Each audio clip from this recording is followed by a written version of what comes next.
I think you can see most of the class like this. Oh yes, and he's going to record it for posterity. Okay. Can you see? Yeah, I think you can see most people, and I'm just going to turn the volume up on mute. Okay.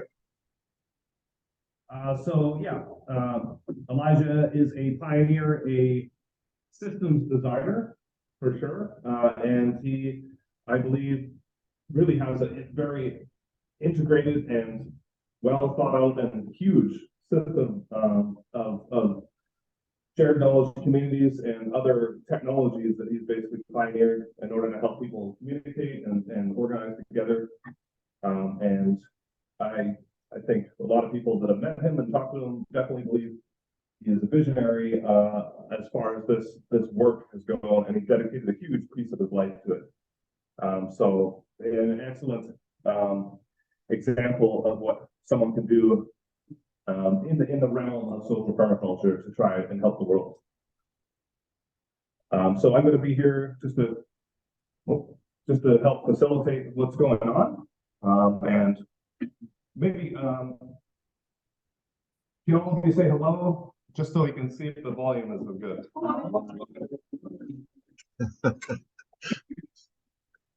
Can you hear them? I can, somewhat. Like that. You're just working off my laptop microphone. Okay, so yeah, over to you. Sorry. Okay, so I'd like to say hello. Thank you. I'm very honored to be here. This is not something I do often. This is I have done a few presentations, but this is the first presentation actually to a group of people like this, and there's a lot to kind of go through, and hopefully you stick with it. It's 25 years of research that I'm going to try to condense into this hour and a half, and hopefully give you some tools and understanding that you can use in your permaculture course, but in the rest of your lives. So I'll start out saying that my main intention was to basically just redesign the economic system. I don't know if you've ever done this, but it's a good idea to write down 7 lifetime goals. And if you've never written down 7 lifetime goals, I would suggest to write down 7 lifetime goals, because all of this came from one of the goals, which was to basically transform the world's economic system from one of fear to one of love. So it was an impossible goal, but I've been working on it about 25 years, and from that one impossible goal, it becomes the end goal of your thought structure. So essentially what I'll be attempting to do is to show you how to build a thought structure. And I'll start by changing the map and seeing how, if you can create a primary distinction between at the sort of like at the beginning of your thought structure. And so this is the primary distinction between an old and a new paradigm, between fear and love, with the present moment being in the right here in the present right now, and the past actually being the old paradigm. And so the future is the new paradigm. So in this place in the present moment, each of us can choose which paradigm they want to participate in. And so it starts in every individual's mind. It starts with the belief that you actually can, let's say, co-create a whole new way of doing something. And so there's a number of theorists that I've drawn upon, and one of them, his name is Ken Wilber. Could you put your hands up if you've ever heard of Ken Wilber? Nobody. Okay. So he's a transpersonal psychologist. If you ever want to, he has a book called The Theory of Everything, and it's a great book. And what he did is he looked at all the different maps. He studied all the different conceptual maps, and for years and years and years, and he found out that there was a way to distinguish where they fit. And if you get your pencil and draw 2 axes at the top, have an axis, and at the top put inner, and at the bottom put outer, and on the left side put group, and on the right side, put individual. So you've got, here, I've got to change my map here.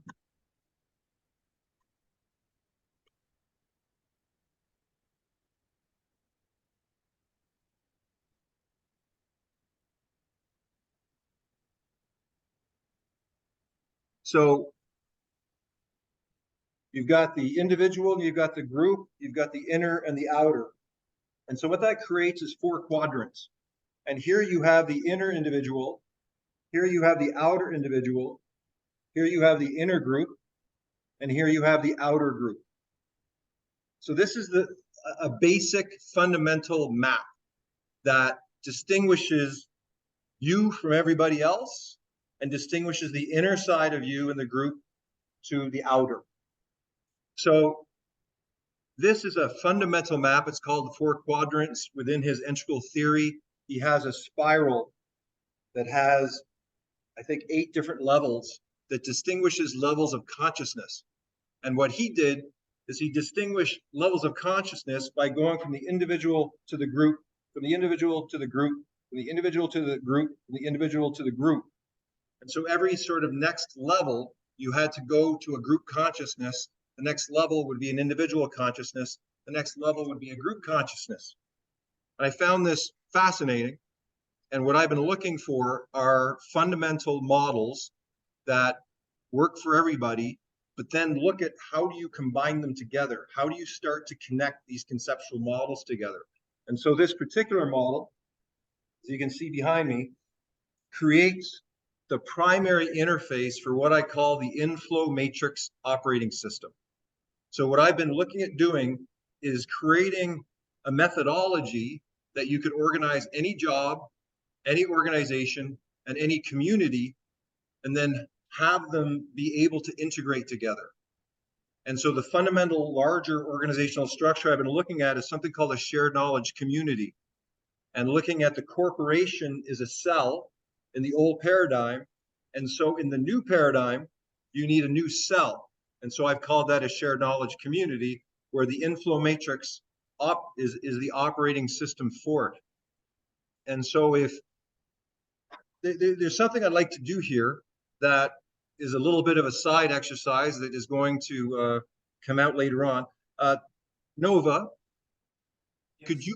Could you pull out of the card deck and the synergy cards?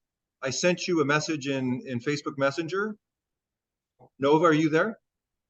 Yes. Pull out, yeah.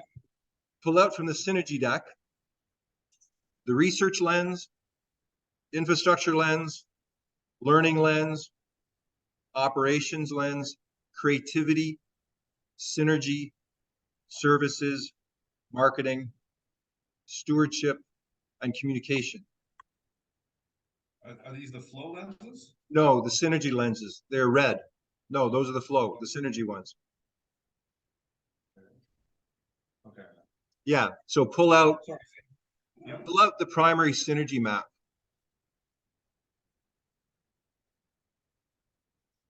Looking. So if you look behind me right now,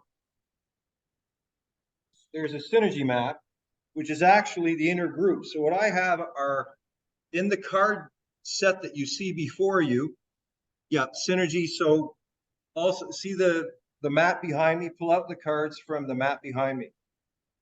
Okay.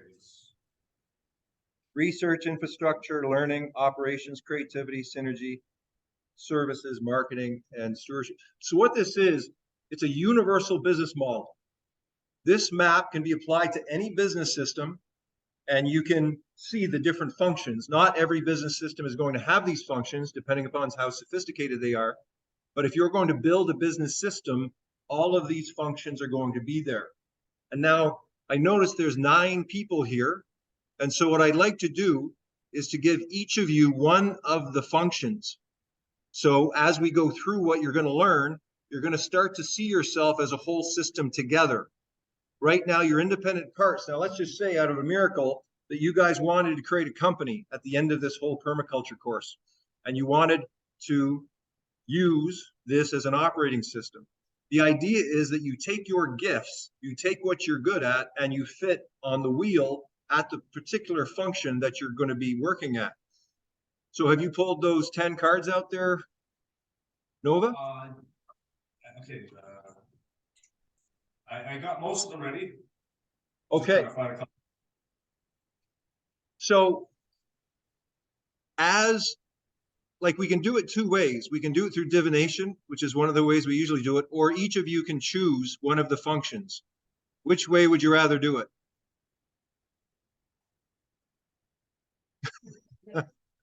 What? Sounds like most of them say choose. They choose. Okay, so I'm gonna yell out the function, and if it speaks to you and you want to do that function, then you're going to get one of these cards. Okay. So the first one is research. Who wants to be in charge of research? Okay. Okay, so no. Okay. Daryl. Hi, Daryl. Who wants to be in charge of infrastructure? You will be controlling all the resources.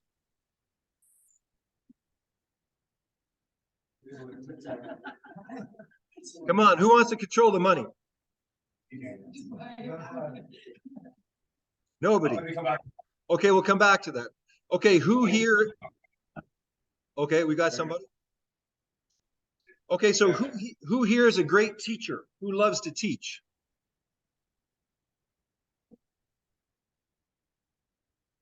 Anybody? Okay, Which so one that's is- learning. That's the learning lens. Okay. Okay, now who wants to be in charge of operations? Doing all the activity, making sure all the work gets done.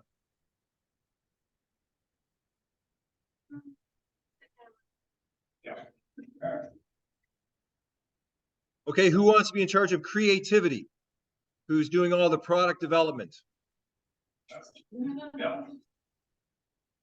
Okay, next one is synergy. Who is very good with people and loves to connect with people?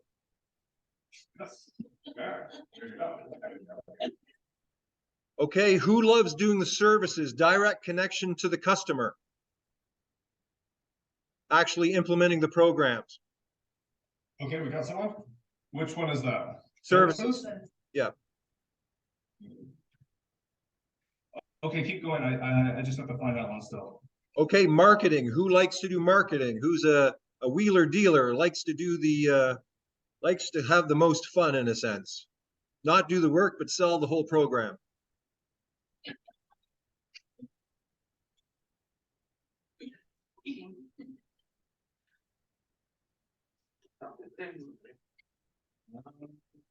Not sure. Did anyone get that? No, Or nobody wants it? nobody apparently wants it. Okay, so there's another one, stewardship. Who wants to be the captain? Who wants to be the boss? Oh, what? Jody, Manager can citizens. Peter. I'm leaving life today. Oh. Well, Maybe we should stop. who would like to? There's one more that's a communication. Who wants to be in charge of communication? Just gonna make it. Yeah, I'll be the boss. Okay, yeah, I thought so. Stewardship for the boss, right? What's that? Stewardship for the last one? Yeah. Yeah, stewardship is the boss. Yeah. Still looking for services. Okay, Oh, through this person. do we have one person left? Are you taking, there's 10 functions and there's 9 plus you, Nova? Yeah, I could do interfacing. Okay, so you're doing the marketing, okay.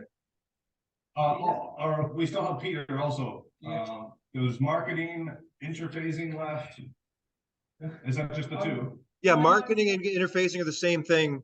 Sort of interfacing is a new paradigm word, but there's communication too. So communication and marketing.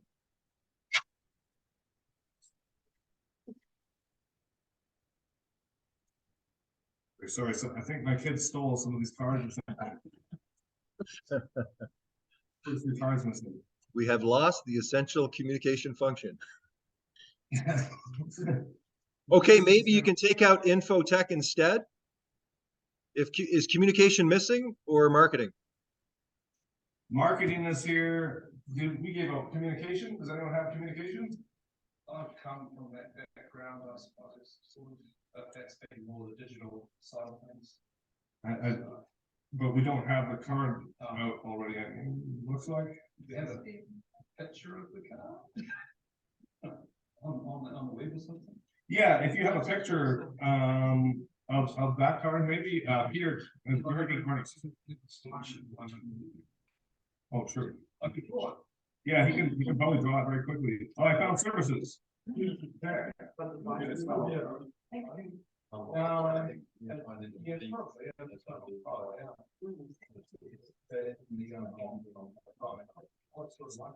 Okay, now that you So know, can I speak? I can do this one. Okay, yeah, marketing. Okay. Okay, now that you've heard all of them, some of you who chose quickly at the beginning may want another one. Does anyone want to sort of switch with anybody? Does anyone sort of hate what they have and they heard something else and they want to do a switch? Or is everybody okay with what they have? I'm doing research. Peter still has nothing. So I think the research. services would be more of a I'm always, thing that I do. I'm always researching. What have you something. got there? Yeah, you're good at research. Yeah, what have you got? I've written to. This is a bit of a- I think it's mine. These are services, because Hey, I'm what have you got? research.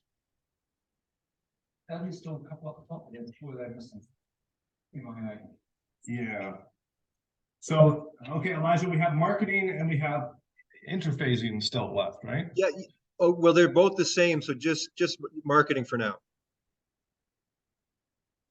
Okay. Okay. Then you're gonna look great. Done? I think we're strong as well. Right. Is that bad for information? I've worked in sales tech. Marketing and marketing.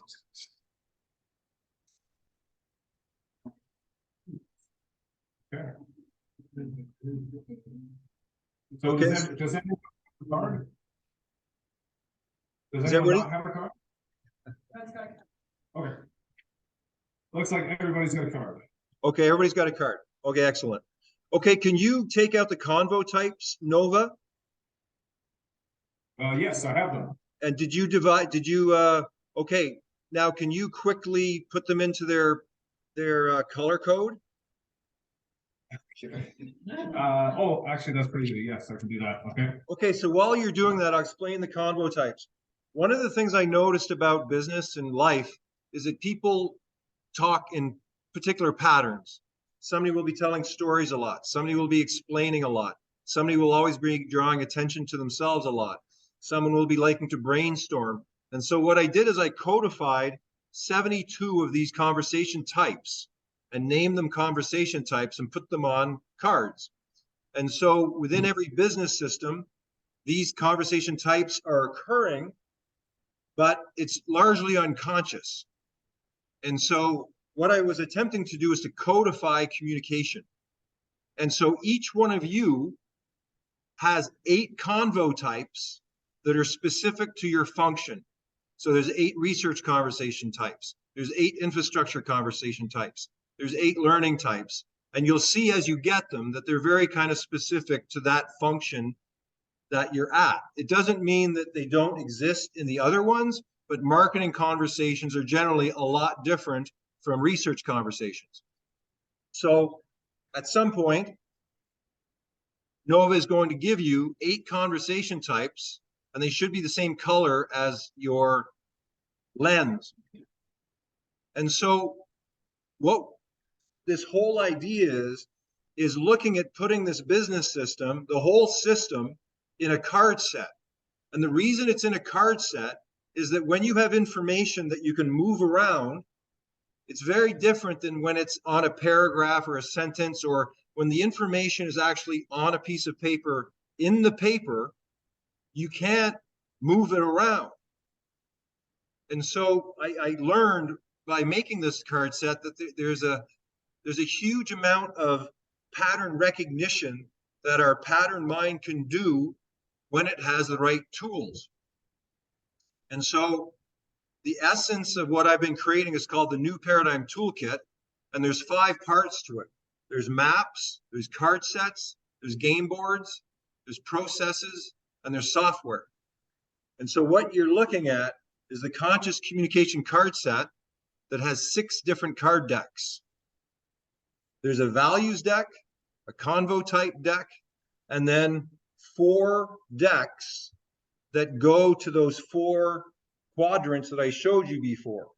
So there's the inner individual, the outer individual, the inner group, and the outer group. So we have at the inner individual, choice lenses. At the outer individual is flow lenses. At the inner group is synergy lenses. And the outer group is harmony lenses. So the harmony lenses are at the community level. The synergy lenses are at the organizational level. And then the choice and the flow lenses are at the individual level. So what we're learning to do is we're learning to see through these different perspectives at whatever your problem is or whatever you're trying to address. So does everyone have their combo types? Yes. Okay, you've all got your combo types. Okay, so do you want to pull out the values deck? Okay. Now I'm going to do something with you that's kind of a fun part of this, and it's the divination part, where has anyone ever had a tarot reading? Put your hand up if you've ever had a tarot reading. One person? Okay. So in our sort of the way we do things, we don't usually play with cards, and we don't usually play with tarot decks. Tarot it's symbolic, it's sort of in the woo-woo weird kind of stuff. But what I've done here is I put business thinking in cards so that you can find patterns that you would not ordinarily get in normal life. And so you can set an intention, each of you, put in your mind right now, set an intention to choose the value that you most need to learn right now for this permaculture course. Okay? And then Nova, for that specific function. So each of, like, if you're at research, if you're at marketing, if you're at services, you're going to draw now. So Nova, go around with the values card deck and have them choose actually 2 values each. Okay.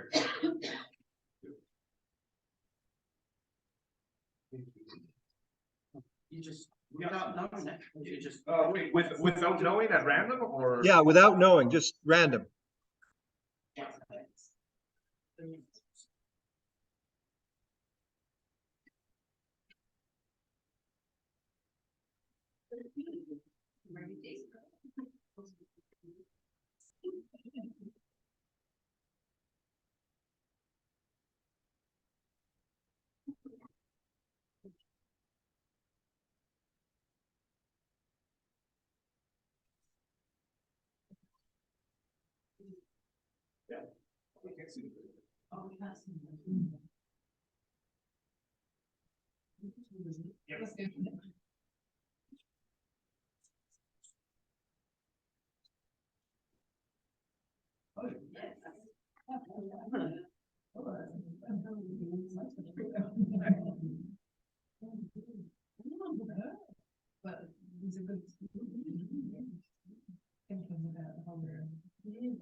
Okay, everyone's got that? Okay, so one of the things I discovered is that you can program convo types with values. You can also program functions with values. So what I want you to do right now is turn over your convo types so you can't see any of them. That's the ones that match your color, right? Yeah. No. Now, place one of the values of the 2 values in front of you, choose one of them that you see and place it on your function. So if you got commitment, you put it on research or whatever. Use one of your values and put it on your function card. And then with the other value, The structure kind of the first one. This one. Okay, so- Yep. with the second value, randomly choose one of your 8 of the convo types, and then sort of pull it out and put that value on top of it.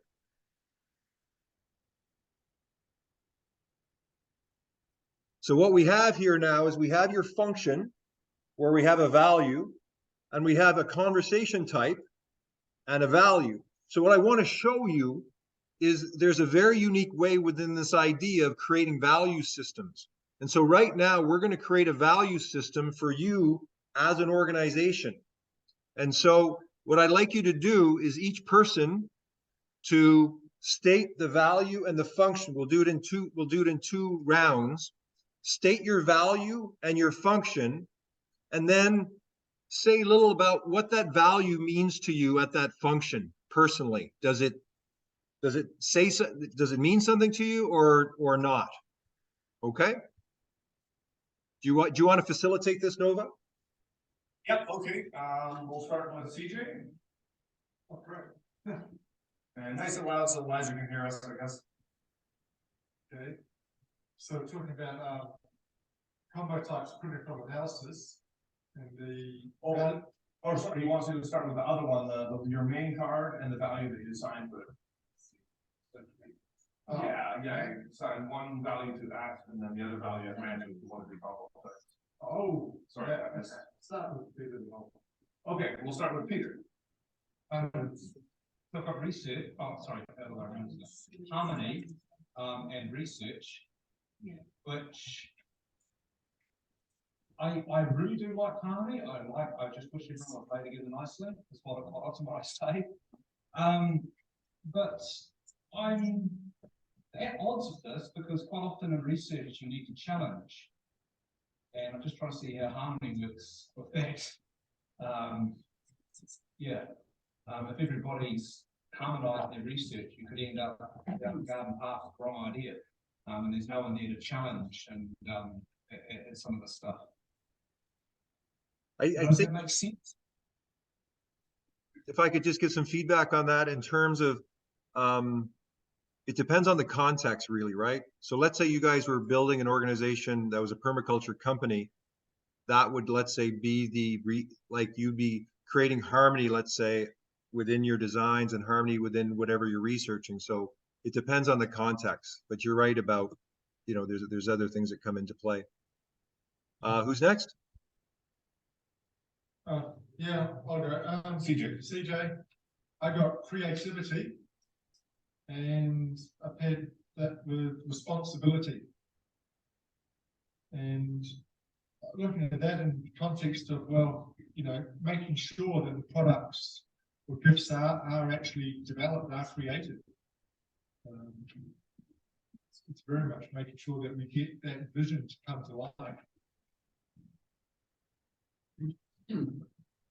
And was it? Don't do the next one. We'll do that in another round. Okay. So next Okay, person. Over to Daryl. So I'm in marketing, and the value lens was prudence.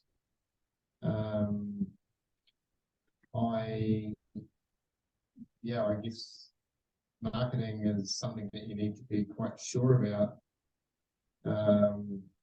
Yet maybe it's, to have a cautious approach, and marketing can be a good and bad thing. I'm not sure. Yeah. I'm not sure how many of these two I've had together either. Did you catch that, Elijah? A little bit, I guess. Prudence in marketing would be like practical matters, right? It'd be whatever you're marketing, it would have to be very practical and simple in its approach. Like I think if you're marketing to people who are trying to grow food, they're very practical people. Yeah, I guess I'm struggling to have the true definition of prudence. Yeah. So is it the same as prudent? Sorry, I didn't hear that well. I don't quite understand the definition of prudence. So I guess I putting the two together was a little bit hard.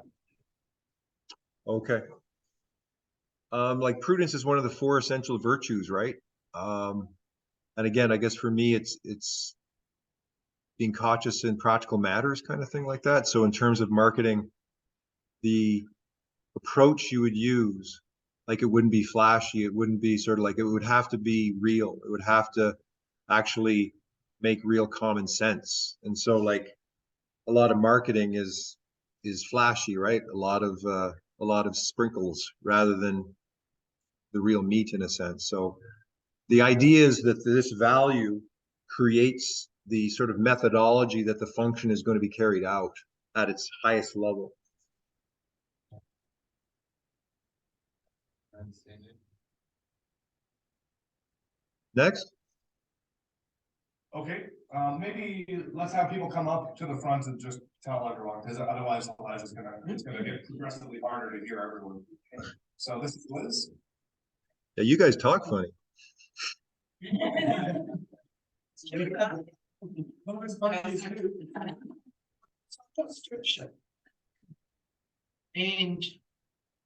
Stewardship and expansion. So definition: to value and expand it, dilate it in a large portion or form of a thing. So I'm still trying to figure out exactly what I'm supposed to be doing here.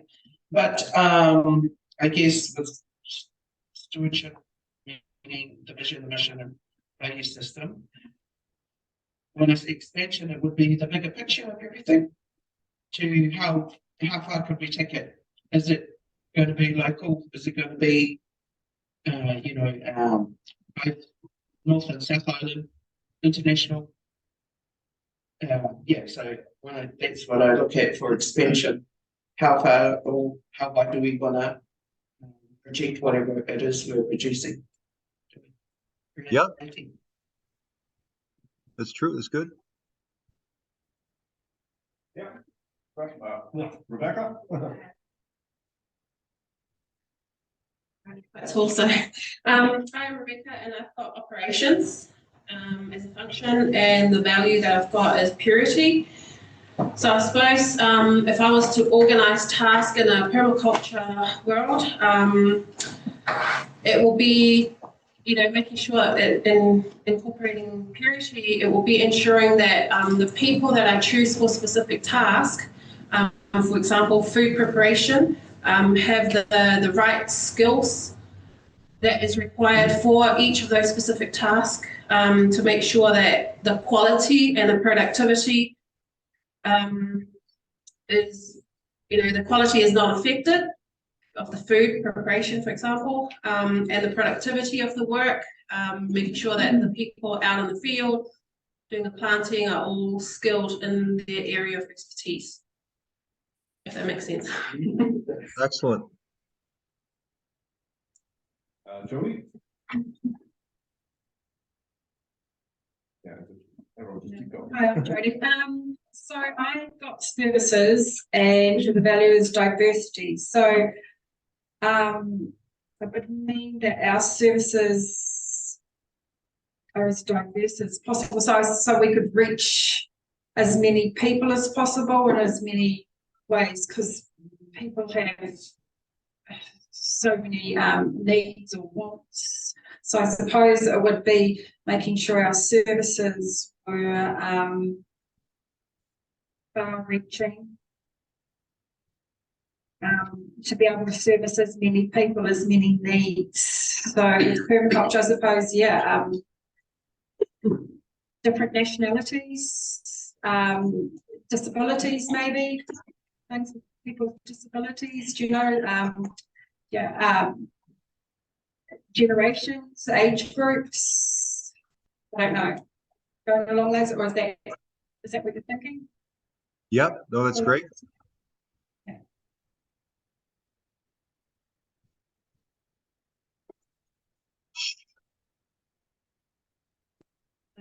Carol, and I got synergy, and then my value lens was glamour. So synergy with, you know, obviously the synergistic way that everything works together as a system, which is good.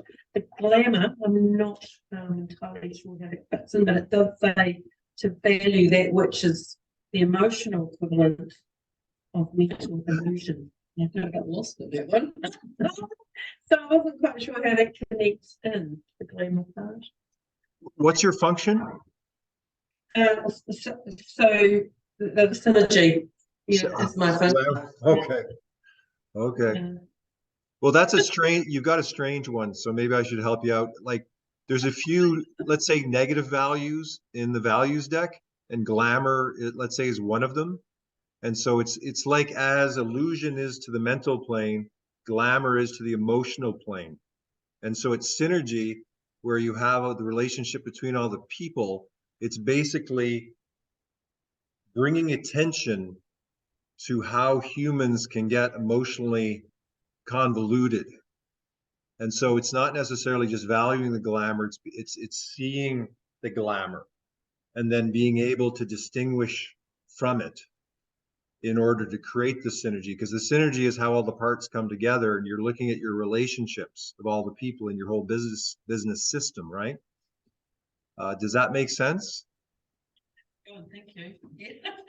That threw me a bit. I mean, it wouldn't be a value I would necessarily use in a business system, but it does bring up, let's say, a type of conversation. Like at the beginning, like you wouldn't normally choose your value system this way. I'm just showing you one way of doing it. But that one is a little bit strange compared to the other ones. So thank you. So mine is infrastructure, and my value lens is awareness. So I'm saying being aware of the vision of other members of a venture, being aware of plans, because to have the infrastructure functioning well, it'd have to be in complete understanding of different parts of the venture and what's needed and what's not needed. So, sorry, what was the value again? The value was awareness, so being aware of the vision, being aware of the different parts of the venture, so that I can do create infrastructure provision, because I think it was kind of along the lines of resources and yeah, regulating the system's resources. So it'd be very important. The value lens of awareness would be very important to understand all the different parts of the venture and people's vision and therefore their needs for the infrastructure. Okay, thank you.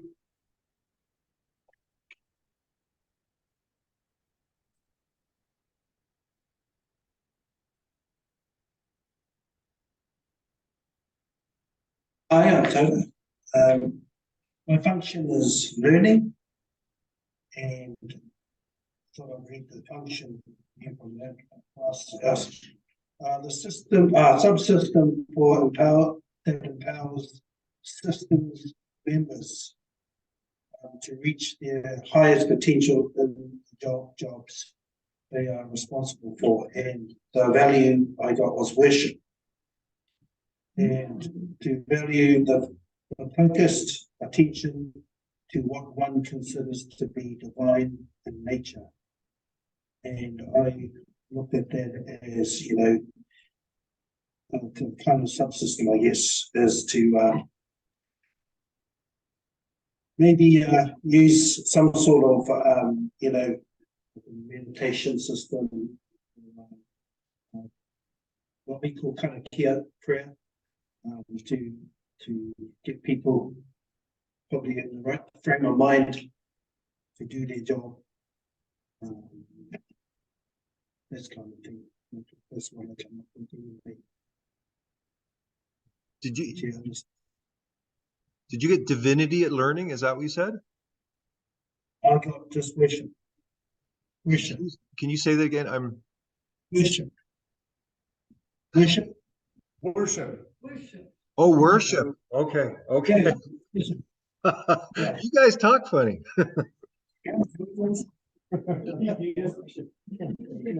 Okay, worship and learning. Okay, okay, yeah, that's a bit of a strange one too. Okay. Excellent. Thank you, sir.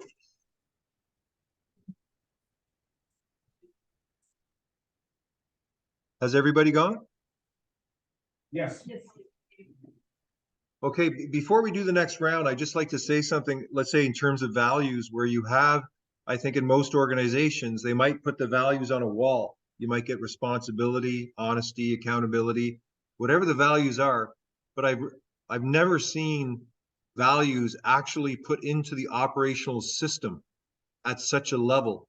And so basically what you're doing is you've got this conceptual business system that you can use to see all the different parts of your business, but then you're adding a specific value to it. So it's a one-on-one sort of relationship. And so the idea being that whoever is at that position sort of stands for that value, sort of like represents that value.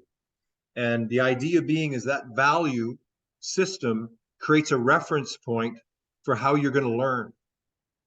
Most organizations that are value focused do a lot better than organizations that aren't. And this is a very unique way to create a value system. And so let's go to the next step where we're going to do the same thing, but you're going to have a value with a conversation type. Now, if you can see behind me, I have the conversation type of designing and the value of unity. If I'm designing something and I'm trying to bring everything together, because of the value of unity, it completely changes the conversation type. And if there's anything I think I've discovered, because this does not exist on the planet right now, there's no way to create this value convo type relationship. I've never seen this before, so I feel it's a discovery. And it's something which is like, you can imagine the conversational field that you're in. It's a field of energy. And the value is how you bring intention to that field of energy. And so the more conscious you are of your values, and the more conscious you are as a team of your values, and if you agree upon those values, it creates like a field of realization for you to experience, do you have these values or not? Like if you value integrity and someone keeps breaking their word, you're learning the value of integrity because of the opposite is existing. And so a lot of the learning that takes place in terms of values is through the negative experience of it. And so let's go around again and say the value with the convo type, and then try to explain what that means to you, like how would that conversation be changed or adapted because of that value. Who'd like to go first?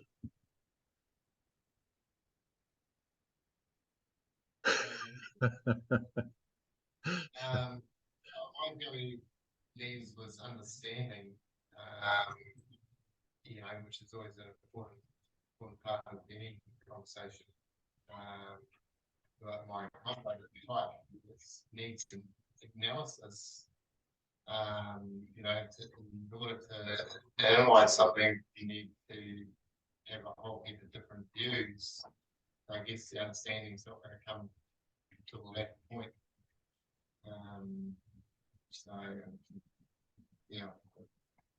So you said the conversation type was a needs analysis, and the value was understanding.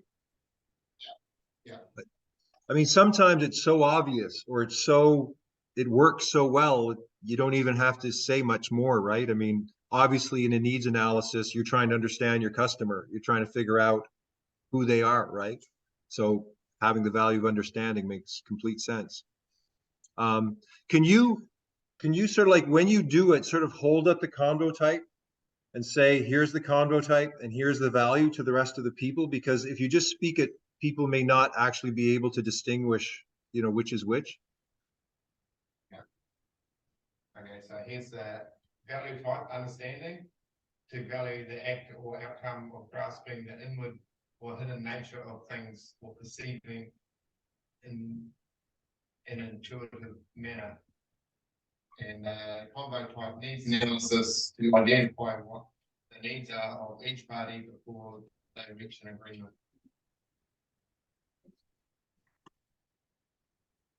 Okay, who'd like to go next? Yeah, I will. My combo type was building all the conversations that occur to build a specific product or gift. And my value lens was conformity to value action in accord with prevailing social standards, attitudes, and practices.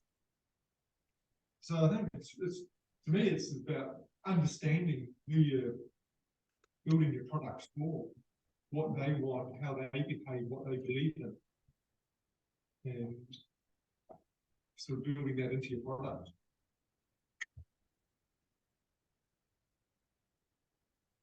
Okay.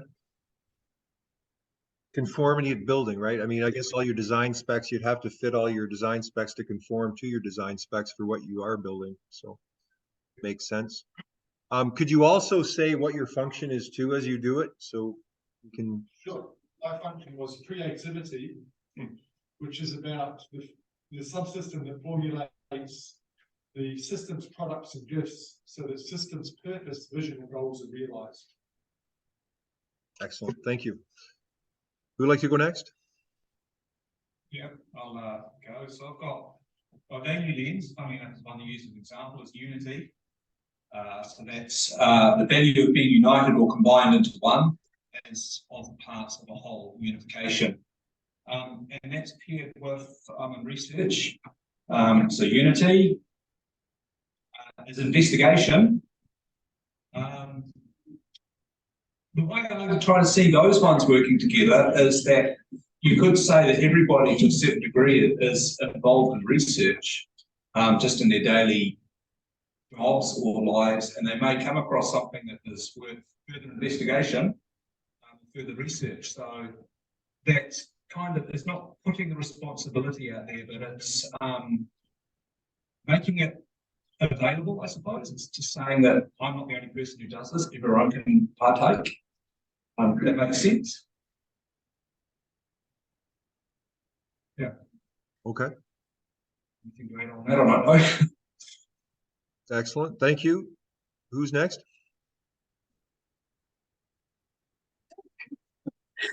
Okay, so my combo one is sharing, looking at how to share a specific resource that is either owned by someone or the group.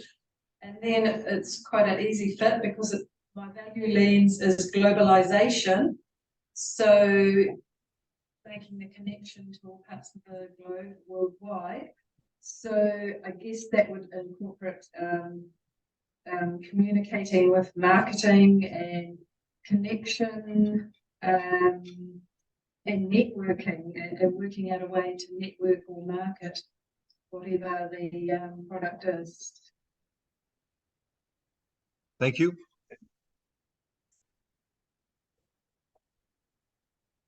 My value lens was order, and then my combo type was appreciation. So obviously appreciation's to recognise the value of everybody and everything, just to appreciate the people who, I suppose, special qualities and things that they can bring to the business. Order is saying it's to value a condition in which each thing is properly disposed with reference to other things and to its purpose. So a connection there, but yeah. So that might, like, ordered appreciation might mean that once a week or once a month, everyone gets together and sort of shares appreciations with one another.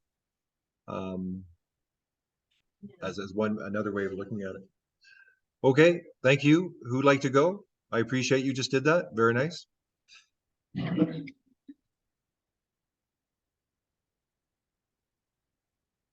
Yeah, so my learning conversation was feedback, and my value lens was sustainability. And the feedback card says sharing knowledge of the results of any behavior considered as influencing and modifying further performances. And the definition for Sustainability to value the keeping in existence and maintaining of a system. Yeah,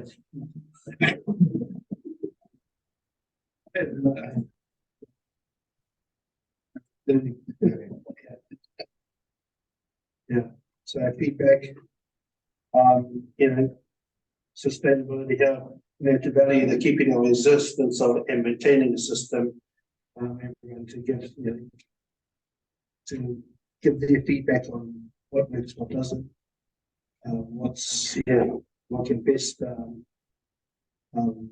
keep the system going really well. I guess everyone's sharing their feedback, what their ideas are, what they got from it, I guess. Feedback. Yeah, I think, it's, I think that could be one of the most important, let's say, little spells, convo types that for what you guys are working on, right?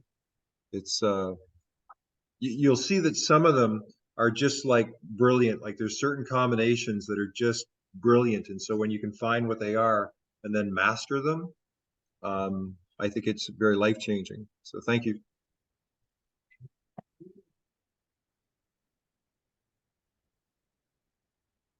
So my combo is complaint. My value is profit. Is what? So, Sorry? so that's a little bit of conflict with me. Profit. To value monetary surplus left to a producer or employer after deducting wages, costs, and raw materials.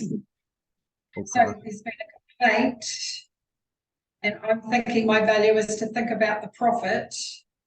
So that doesn't line up with me just as a person. And also I'm from services, so I want to make sure that my customer is getting the best service. If they've got a complaint, I want to fix it because, and so therefore that could mean that there's no profit or less profit. The other thing is sometimes you might need to forego the profit to keep the customer, which in the long run will be profit. Right. So sometimes it's about taking a hit, but that kind of, within myself, profit, it doesn't sit well with me. Although that's what you need for a business to keep going. Thank you. That was great.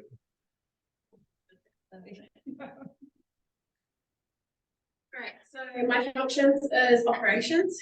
The conversation type is problem solving. And the value is stealth. So problem solving, a conversation with the intent to find a solution to a specific problem. And stealth, definition to value a secret, clandestine or behind the scenes procedure. I see this as it goes hand in hand. It matches very well. I suppose when you're having a conversation in a business world, when you're having a conversation with an individual on a problem, you retain the content of the conversation and the person involved private. Excuse me. However, I also see it as being something that the issue itself or the problem itself can be used to review procedures and processes within the organization. And therefore, you can also relay the outcome, or if there was a solution that comes out of that, relay that back to the employees in terms of learning or making any changes in the future, but still keeping the person that was in the problem a secret, like a private, like nobody needs to know how it came about. Excellent point.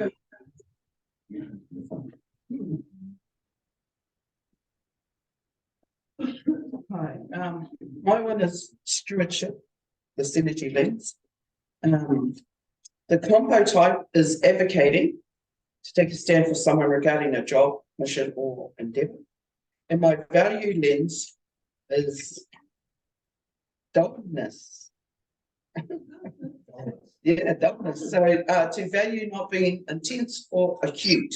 I actually like this one because, so some people are too over the top. So I really value people that, I mean, there's a balance that can be, you know, homogenized and harmonized within an environment, and you put the, you know, I think when you look around a certain group, you've got, you know, those ones that will got certain attributes to be that person in the party that will make a lot of noise, and then you've got the other ones that are quite quiet on the fringes, but they're thinkers. So that, and at times they may even seem a bit dull, but really, a lot of the times they're the brains behind the whole movement. So it is about identifying each person in your sphere and in your group and valuing that, which is really, you know, sometimes you just need to get away to be in that corner with those type of people where you're not inundated with noise and having to, you know, everyone just be quiet, you know. So I think, yeah, as that steward in that place where you're trying to put things into place and people into different areas, I find this really really refreshing, because then you can really look at different types of personalities and types of people, and where you can see they would fit in really good. So yeah, that's me. Thank you. Is that everybody? So I'd like in a little bit to get some feedback, just what you thought about that exercise, like what did you learn? But I would just like to say, like in permaculture, right, you're looking at water flows, you're looking at flows of where people go, the relationship between all the parts, right? So if you, that's at the physical level. If you jump to the mental level, there's an information flow happening all the time in the communication between all the people that are participating in that system. And what this does is it gives you a way to codify the types of conversations that you may need in your business to be successful. And so if you look at the 72 conversation types, I can send you a chart that I have that has unconscious incompetence. You don't know that you don't know it. Conscious incompetence, you know that you're not that good at it. Conscious competence, you now are getting good at it. And then unconscious competence, which is you just have mastery of whatever is the skill. This is a basic model, right, for learning anything. So if you look at these conversation types and actually go through the deck, you can see, you know, 25%, you know, maybe half of them you've never heard of before. You've never even used them. You never have come across them. And then some of them you use all the time, but you've never thought about it before. And then the others are sort of in between. So it's sort of like to go through the deck and find out which ones are you really good at, and then find out which ones do you want to get good at. Because like one of the conversations in marketing is first contact. It's the first time you meet someone. So in any type of sales sort of encounter, you know, we're either very good at first contacts or we're not. And you may put the value of initiative at first contact. You may go, I have a hard time speaking to strangers. And so if you value initiative at first contact, it's going to change how you interact with that conversation type. So for each of these conversation types, you can bring in values that are going to assist you to become better at it. And I know this is new. This is never been seen before. I'm just wondering, you know, can we get feedback from people of what you think about this and what you've learned? Yeah, does anyone want to come up and give feedback, I guess? Like, does this seem like it's useful? It's kind of a bit intimidating, and I suppose because it's a new concept, you know. But by going through it a few times, and I suppose the more you go through it and get familiar with it, I think yeah, it would be a really and like you say, a great conversation piece, and you know, I think it would be really good actually.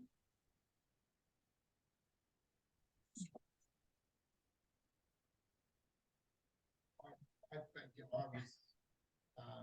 I was thinking that I didn't quite understand it in the first thing, and you know, I did understand that. Now I can see how it works, and all these different combinations can go together from from just, from the business point of view, but also into the other aspects of life. You know, and combining all those different combinations together to, you know, for each different scenario that, you know, that we might come across in you know, especially in permaculture. So the relationship between permanomics and permaculture, quite similar. Thank you. I think another thing that I've learned is that it actually opens up your mind as well. You know, some of the things that in certain functions and conversation types, you don't think that a certain value would it would be like the opposites. You know, it's almost like, oh, how do I apply this in this situation? But then it really gets you to open your mind and go, well, actually you can. You know, like there'll always be a scenario in which you can actually apply that. So I think it really does open up the mind to know that all of these different values are important regardless of what function or what communication type you're involved in. Thank you. Yeah, I found it quite interesting. We're so used to thinking in our own ways about things. We have very familiar paths, I think, we operate in. And then you get something like this, which makes you look at it in a new way. And it's very similar in some respects with creativity to having constraints placed upon you. But those constraints can actually make you think more creatively. So this is putting almost a constraint by saying, no, you've got to think through this lens. There's a lens you wouldn't normally think through, and it actually makes you think differently. So you find these solutions that you may not have come up with, or ways of operating. Sometimes you need a constraint to be able to proceed with the design because everything's too hairy-fairy until you've actually got other things locked in and you start to build around that. So, yeah. Very much so. Thank you. So I'm one of a very visual person, which a lot of people are, so I think it's great from that point of view. And it's sort of similar to what CJ's saying is, I've done a little bit of looking into the neuroplasticity stuff, and I think it's obvious that that side of things with the visual and a new way of looking at things and connecting things, it's highly effective. Yeah, great.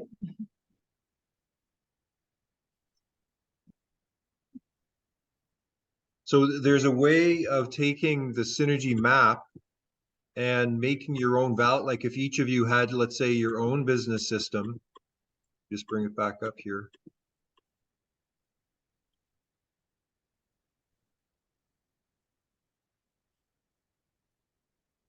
Not too many maps.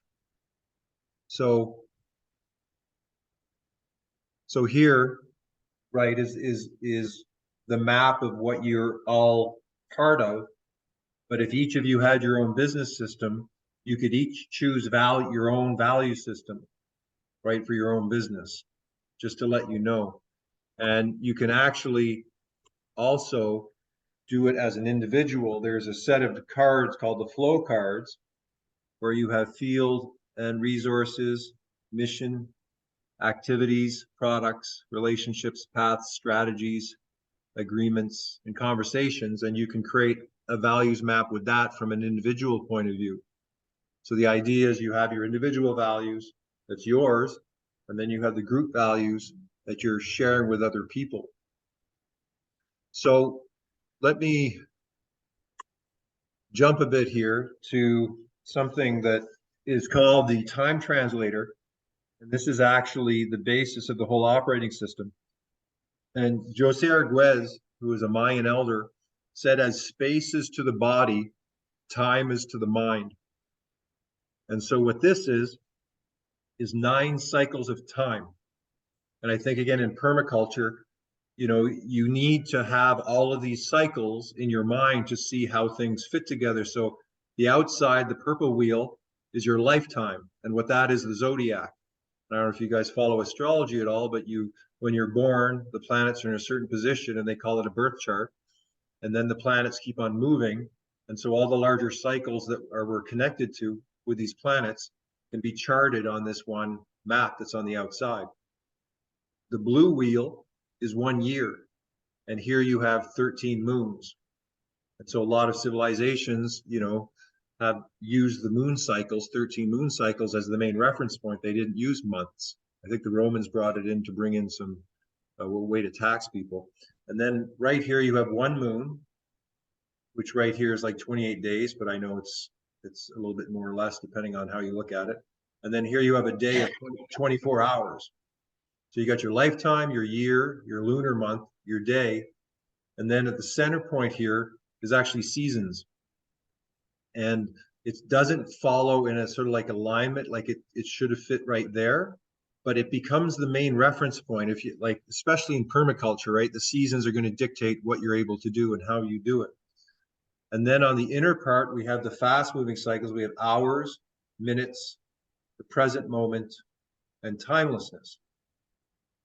And so, again, I haven't seen this anywhere. It's a new way of thinking in terms of moving from linear time to cyclical time. And I think in terms of permaculture, you do want to go by the cycles, right? You want to go by the cycles of the season. You want to go by the cycles of the moon. You want to go by the cycles of the year, depending upon how you're going to plant and what type of connection you're going to have between all your different parts again. And so this actually connects into the functions, but I'm not sure if I should go into that. But there's another map I want to show you here. This map is called the 5 communication spaces map. And what we have here is we have your personal space, the one-on-one space, the group space, the community space, and the sacred space. And so what this is actually the main map of this whole idea, and it's distinguishing the boundaries, because the boundaries in communication, it's like meta spaces, because like in your group space, you can have your family, you can have all like a group of friends, you can have your workspace. Your group space is all of them. And then what you can do is you can have a specific value again for each of these spaces. And I'm just wondering if you'd like to do another exercise, or do you want me to still keep on talking theory with you? We do have about 20 minutes left. 20 minutes left? Okay. I think if possible, they might be able to take a peek at your command center, the most recent one you're building. If that's something that you're ready to show. A peek at what? At the command center that you've been recently making. Oh, okay. Let me okay. So if you But up to you, 20 minutes left. okay. So this is the first time that I've been able to actually paint the operating system on a wall that's big enough that you can see behind me, right? And so could you raise your hands of who has heard of the Enneagram? Has anyone heard of the Enneagram? Nobody?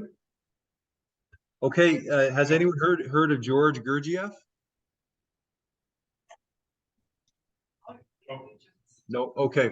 So at the turn of the century, there was this Sufi mystic that brought this symbol to the West. It was brought by someone else in terms, if you look up on the internet, you'll see that the Enneagram is usually referred to as a personality profile. There are 9 different personality profiles, and it's based upon your chief feature. Your chief feature is your first fear.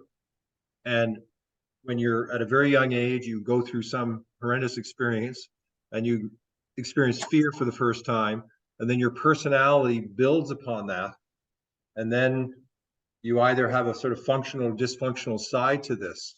And what Gurdjieff said is you have your essence, which is like your spiritual essence, and then you have your personality. And because of this fear, your personality sort of is based upon this fear. And so the personality profiles have very distinct sort of, it's very interesting to look. If you want to write this down, there's an Enneagram test online probably somewhere that you can find out what is your number 1 through 9. But Gurdjieff also said that you couldn't understand anything unless you could place it on the Enneagram.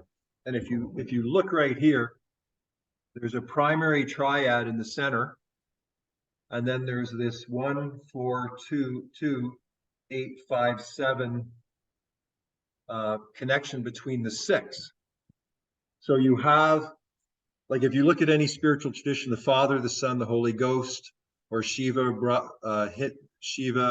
Brahma, and Vishnu, that most spiritual traditions have a primary triad as the basis of that tradition.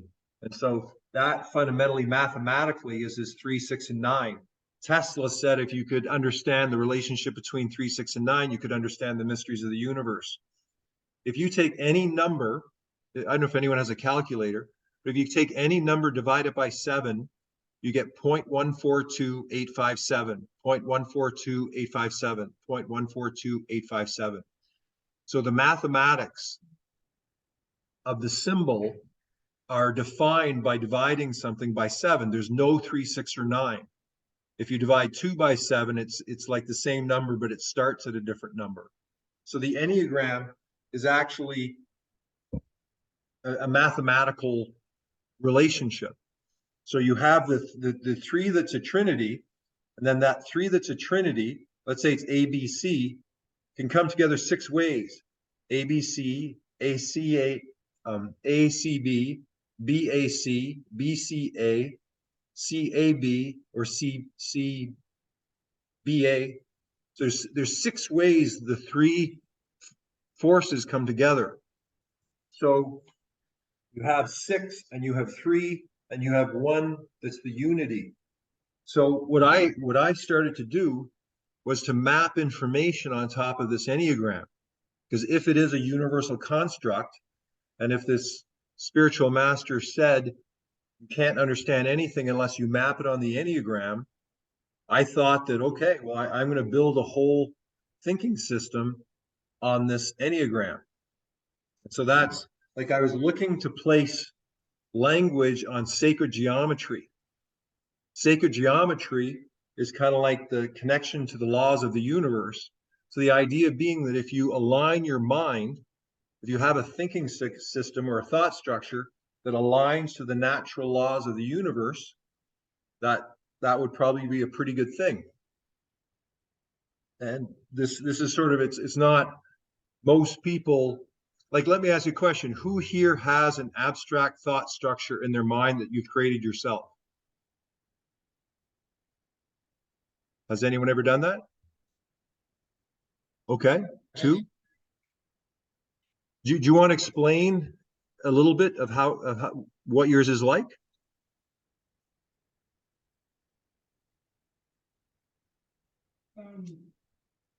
I've got the inability to visualize in my head, which apparently is the thing, and not everyone has it. I cannot visualize space. I cannot visualize. I have no vision memory. Yeah, but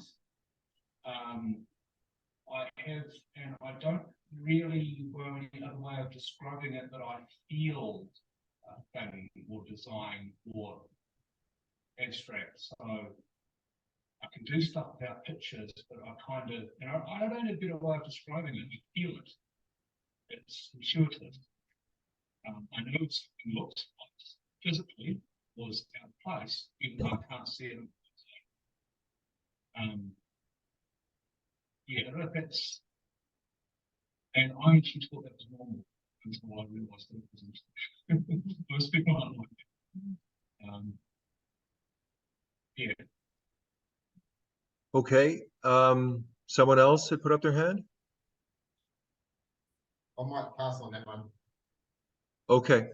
I mean, the thing is, each of us has a way of processing information, right? We have an inner world that we rarely share with anybody. No one has any idea how the other people think in the room. And so what we want to do is we want to create a central reference point of language to share as a common reference point to organize a business. Now, most businesses may take years to build a structure. They may start as a 2-person team, and then over time, they're just doing the work. You don't necessarily have some map in your mind that you're using to organize your information. But the thing about these days is we have all these infotech platforms, right? To run your business, you have a lot of software that you have to use. And then you have a filing system that you have to come up with. And then your filing system should connect with your infotech systems. And then your infotech systems should fit with your business model. But this is all, hard to do if you're a lone entrepreneur or a small company. So the idea of this is that at some point this is going to be software, and Nova and I have actually worked on a couple of programs together, and that's one of the main reasons that we know each other. That I don't know if you know that, but Nova is a very talented programmer, and we've come together to create some programs. But the idea being that when you have that same reference point in your mind of everybody, it's like when you play basketball, you have 5 people on the court and you have let's say a 1-3-1 offense. That 1-3-1 offense is like a mental map in your mind. And then you go on the court and then you do all these plays because you share the same mental map, and then it translates into a physical map or physical actions. And so the idea around having this operating system is the same thing, is that you're sharing a mental reference point to organize your data, your information, and your knowledge together, or just by yourself. But the idea being that as people use this system, because they're sharing the same reference point, it's going to become a smarter and smarter system. Like it's actually looking to be like a cell in the new paradigm, which might be a bit of a jump for people, but no, is there anything that we got 15 minutes left? Is there something else you want me to do?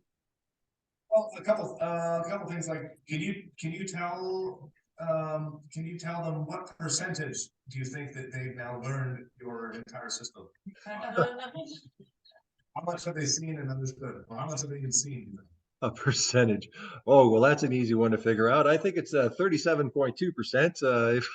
But only people on the left hand of the room. On the right hand of the room, I think they've got 56% because they seem to have a little bit more. What are you talking about? Well, okay, maybe not understood, but how much have they seen? I've got a choice lens in front of me. We didn't use. We got a flow lens. We got harmony lenses, plus all the stuff that print on these cars. Well, I'm trying to get to the sense of how big your system actually is and how integrated it is. Well, there's a lot of time maps, like that time translator I showed you. Each one of those circles breaks down into another map. So this is a map of 13 cycles, and then each one of the cycles breaks down into the 5 communication spaces. The idea being that you have a personal space week, a one-on-one space week, a community space week, and a group space week. And the idea being that once every cycle, the community comes together. So if everyone's using the same map, then you can start to synchronize the different parts and pieces so that people can come together, because it's hard to get the whole community together. It's hard to synchronize people's actions. So this map is a year map. And then if you, let's say,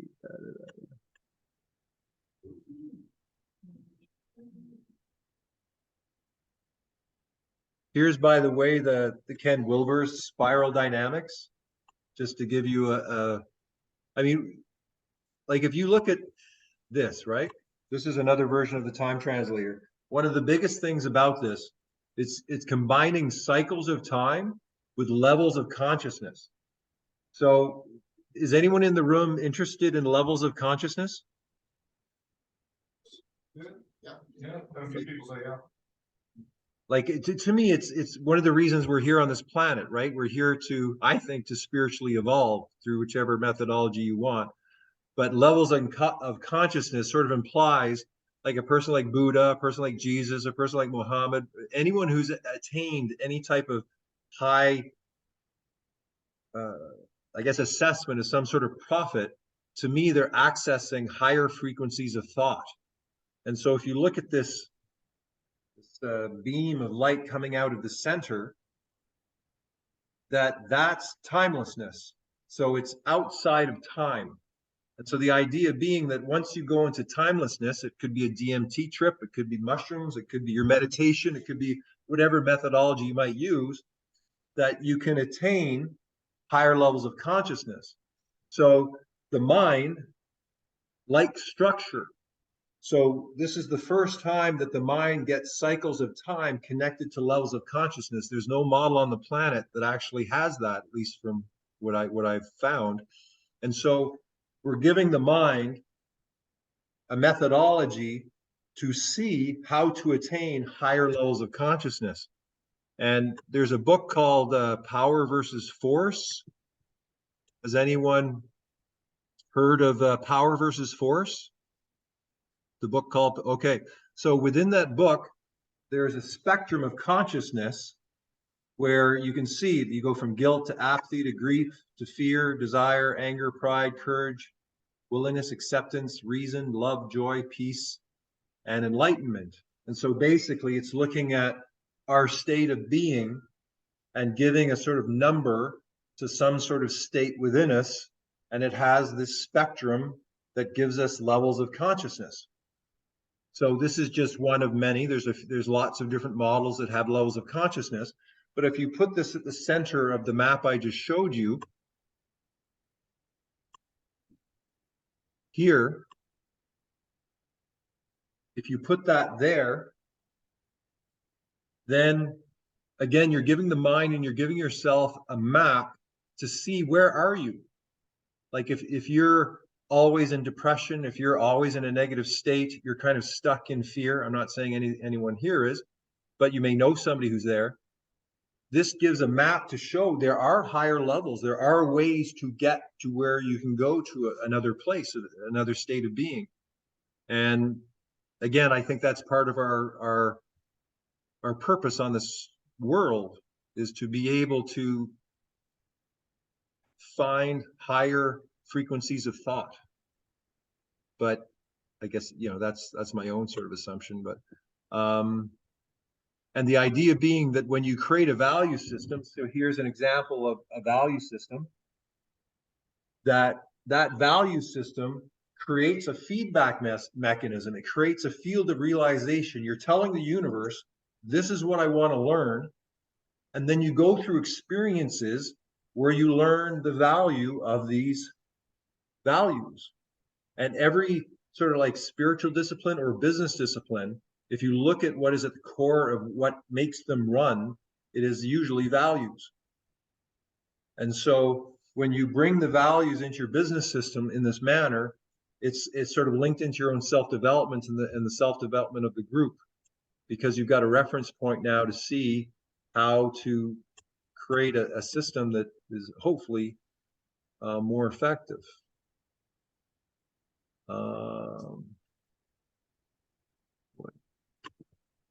So in the deck that you have, there are these meta conversations: social, service, business, intimate, friendship, and family. What the 72 conversation types are basically business conversations, which are very different from family conversations, right? Which is very different from friendship conversations. I mean, friendship conversations is usually banter, right? I mean, none of this stuff would ever come up. But the idea being that our mind runs on patterns, and that we repeat the same patterns that basically we sort of got within our childhood. And so in order to, let's say, progress, in order for us to become more conscious, how are we going to do that? How are you going to transform the patterns that you have at this age? You may or may want to do that. It may not, you may have absolutely no interest in doing that, but the idea of this card set and these maps is that they're tools to assist you to look at your patterns and look at the patterns of the people around you, and then use them to find out what patterns you want to create what you want to create. And so for you guys being this permaculture course, obviously you have a strong interest in permaculture. I don't know if you want to go that way within your field of work, but the idea is that this can go to any business context.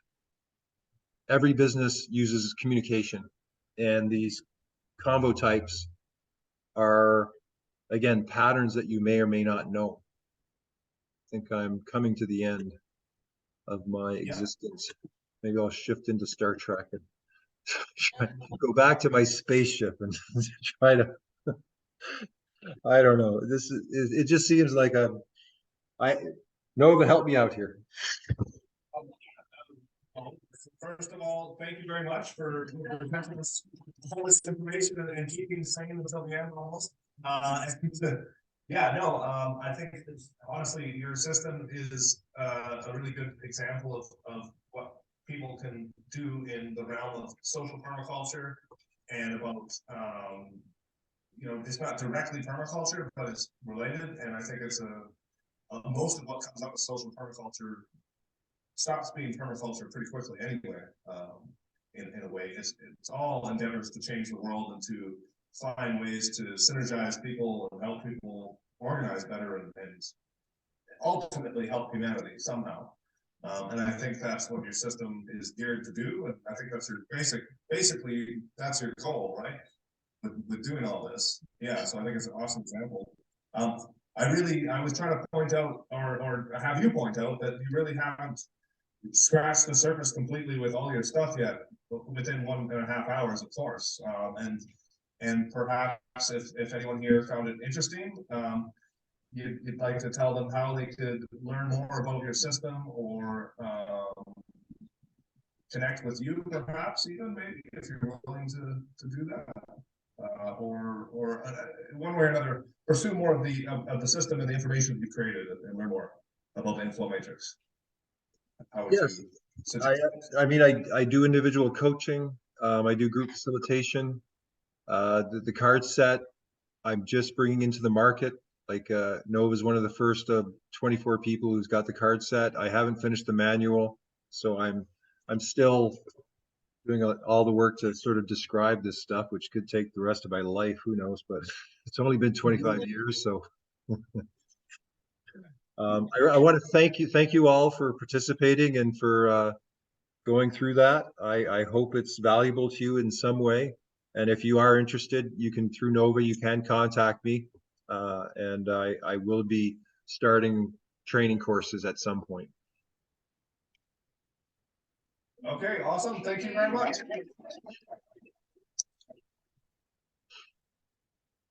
I'll talk to you later. And yeah. Nanu. Live long and prosper.